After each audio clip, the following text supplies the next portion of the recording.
Welcome back to the channel. I'm Peter Mokri, a Dallas-based DP, photographer, gaffer with a 1-ton grip van full of Aputure lighting, and I am available for hire. On today's vlog, we go into some documentary interviews.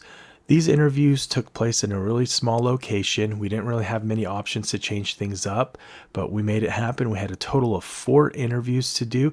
That's Scott, my assistant. He helped me set up some lighting, audio, and anything else in between, and he was also a great stand-in. So let's jump right into the day and show you how things went down. Looks like the van has a sensor for the washer fluid, so making a stop at AutoZone to grab some washer fluid.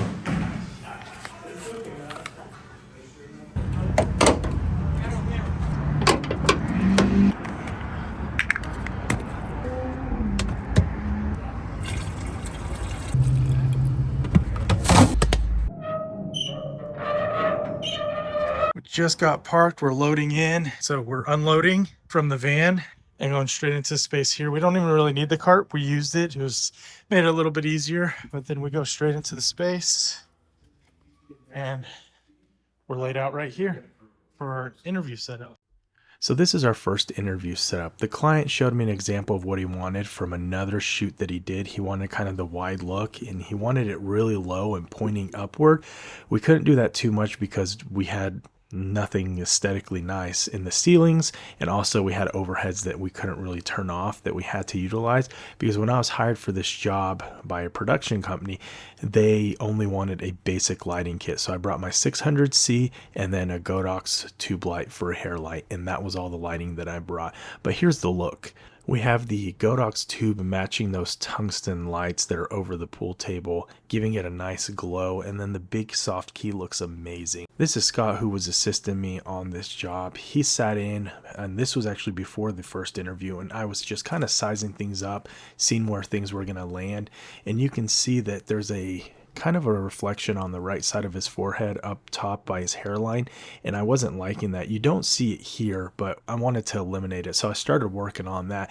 Also, you can see the hair light is creating a nice motivated look from those 3 tungsten colored lights that are on above the pool table, so it gives them a nice look. A lot of times, if you want to see what your hair light's doing, just turn off your key light, turn off your other lights. You can do one light at a time and see what it's creating to then finally come together and create your final image. And that's what I do a lot of times, to see where things are landing, see where things are hitting, and also to get the proper exposure, because it's hard when you have a whole picture put together to kind of separate out all the pieces. It's like baking a cake and you can't see all the ingredients, but when it all comes together, it looks great. But if you mess up an ingredient, it's sometimes hard to figure out what it is. So seeing it all segmented and separated out is a really big help for me, and I often do that. And I could just use the Sidus Link app, which is an Aputure app, to turn lights on and off while I'm behind the camera and looking. But also I could be in the seat, I could hit record, capture myself, or I could have an iPad or an iPhone connected to the camera and then see how things look myself. But a lot of times I like to just speed the camera so I could look into it or look in the right direction. So you see me trying to get that glint off his head. But all this work in the end wasn't necessary, and you can see the tube coming in right there. It wasn't 100% necessary because our subject had longer hair, so it was actually covering up that spot and didn't affect it at all. So each person's going to be different, so just adapt to each person. When you get people with less hair, which you'll see in our next interview, you have to just make sure it's really soft and it's not shiny and it's not overpowering and it has a really nice look to it. So the overheads had to stay on. In this shot, because Scott is taller, you can actually see that fluorescent overhead light, which is just ugly in my opinion. But that's just part of the back and forth working with a director or a producer, someone that has input on the look. On the second interview, our subject had a lot less hair than our first interview. We still ran the 600C key light, and then we had a tube to create a hair light motivated by the lights that were just behind him right there. And it's really important when dealing with someone that has bald head, receding hairline, any of those things, less hair up top, to make sure that you make it nice and soft. So you can see here, it's a soft glow. It's not overpowering. It's not like reflecting hard, and it just has a nice clean look. Always make people look their best. With the 600C, I matched it to the overhead lights so we wouldn't have that weird contrast. So I dialed those in, matched them up. We also have a solid above the subject to kind of prevent any reflections or, casting of those overhead lights that we couldn't turn off, because if we turned them off, it would be pitch black. It wouldn't have the look they wanted. So we just kind of had to go with it. And then the tube light was motivated with a tungsten color to match that light to the left there, those 3 lights above the pool table. Ended up having a really nice look, really clean look, and a simple 2-light setup. All right, so right now I'm gonna try to find our last shot. It's a really small space, so we'll see. I think it's a little crooked. That was intentional. All right. All right, so yeah, we're gonna try to find our last shot. We did 3 interviews so far. We have 1 left. We're gonna try to see where we could frame it. We did 2 from the left side key, camera left, and 1 right side. So we got to do another right side so they can interchange and cut. And the environment. So right now I got my main camera, and I'm trying to see where we're gonna land on the wide.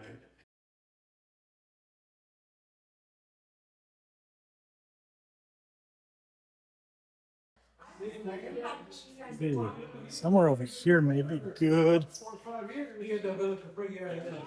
Try something aggressive. We've still got. This can actually. Yeah, we're gonna shoot into this corner. It'd be a little bit different, but maybe in this world here, we're gonna have light coming in from the right. Table's nice and bright. Light it up. We'll see how that looks so we can avoid reflections. So yeah, we're gonna try to land somewhere here.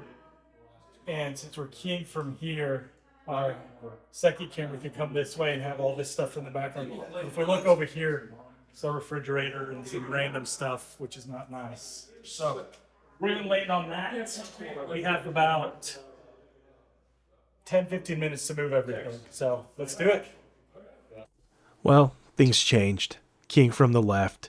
They're doing plenty of interviews in other locations, so I think they'll cut together just fine. We're running 2 FX6s. One is a 50mm f1.2, one is a 85 f1.8. On the previous 3 interviews, we were running a 35 for the wide and a 50 for the tight. We wanted to change the focal length on this subject because he is an outsider talking about the subject matter, so we kind of wanted to make it slightly different and get you a different feel overall. Curly hair lights like this take a bit of effort, but in the end it worked out and looked really nice and was subtle. I didn't want it to be radiating and out of control. What's your go-to 2-light kit for interviews? Comment down below. Let me know what kit you're using and why you use it. I use the 600C because of the flexibility. Also, if you see anything that I could have improved on or done differently, comment down below. All input is welcome.